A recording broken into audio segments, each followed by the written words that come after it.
حمزہ ناصر official Islamic channel کو like subscribe کریں۔ ساتھیاؤ، میں اور آپ آج کی اس بزم میں یہ پختہ عزم کر کے اٹھیں کہ آج ہم خود بھی اور اپنی اولاد کو بھی، اپنے دوستوں کو بھی، میرے والد گرامی فرمایا کرتے تھے جس سے دوستی ہو نا اس کی انگلی پکڑ کے دین کی راہ پہ لے آؤ، یہ دوستی کا حق ہے۔ اس کے لیے آپ بہت کچھ کرتے ہیں لیکن اگر اس کو دین نہیں دیا تو کچھ بھی نہیں دیا۔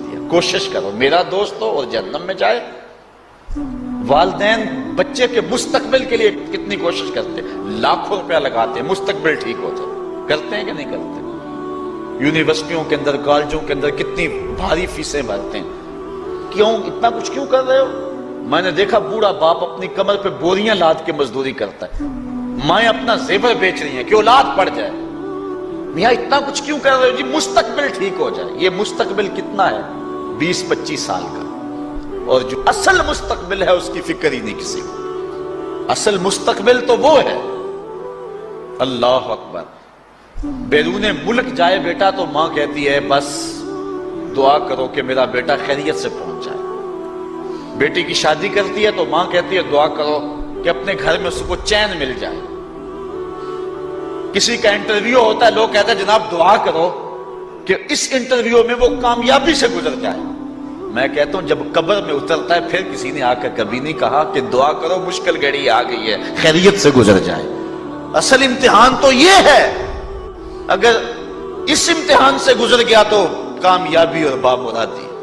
یہ تھوڑا سا مستقبل دنیا کا، اس کے لیے ہم کتنے پیسے لگا دیتے ہیں۔ سب کچھ اولاد کو آتا ہے، ہر شے فر فر پڑھتے اور بولتے ہیں، دعائے قنوت بھی نہیں آتی ہوتی۔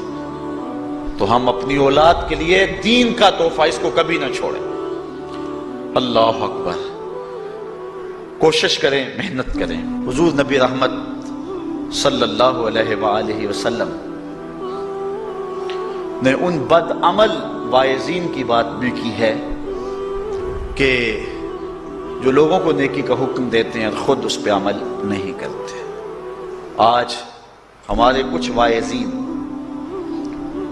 لوگوں کو تو واعظ و تلقین اور نصیحت کرتے ہیں اور خود نماز میں سخت سستی کا ارتکاب کرتے ہیں، اور جس سے قوم کے اندر نماز میں سستی عملاً پیدا ہو جاتی ہے۔ کوئی عرس کی تقریب ہو، کوئی محفل نعت ہو، کوئی جلسہ ہو، کوئی شادی کی تقریب ہو، نماز کے وقت کا پورا خیال رکھا کریں اور اس بات کا لحاظ رکھا کریں۔ بلکہ ہمارے ہاں ایک عجیب سا فیشن ہے اور عجیب سی بات ہے، میں بڑا حیران ہوا کرتا ہوں کہ عشاء کے بعد جب جلسے ہوتے ہیں نا ہمارے مساجد کے اندر، تو مغرب سے اعلان شروع ہو جاتا ہے آج رات فلاں صاحب خطاب فرمائیں گے، اور پھر جب نماز عشاء ہوتی ہے تو ہمارا نقیب محفل کھولتا ہے لاؤڈ سپیکر اور وہ اعلان کرتا ہے حضرات جماعت ہو چکی ہے، اب مسجد میں آ جائیں۔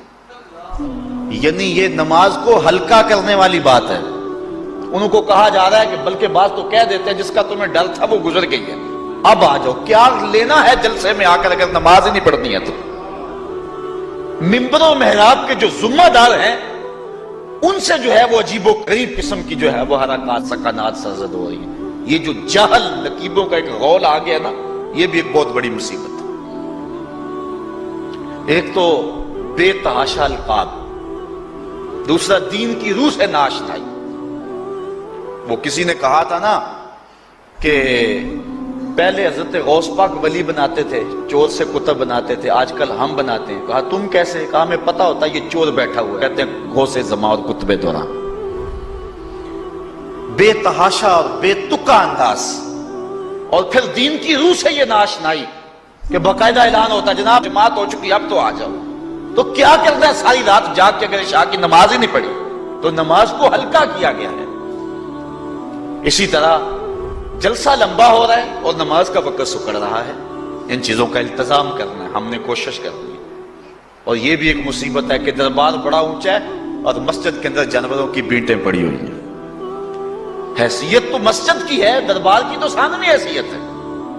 دربار پہ 3 کروڑ روپیہ لگا ہوا ہے اور مسجد میں چٹائیاں بھی موجود نہیں۔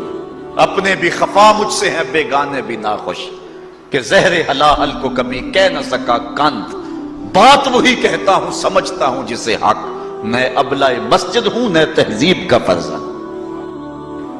بے تحاشا اور بے تکا انداز، اور پھر دین کی روح سے یہ ناشنائی کہ باقاعدہ اعلان ہوتا ہے جناب جماعت ہو چکی اب تو آ جاؤ.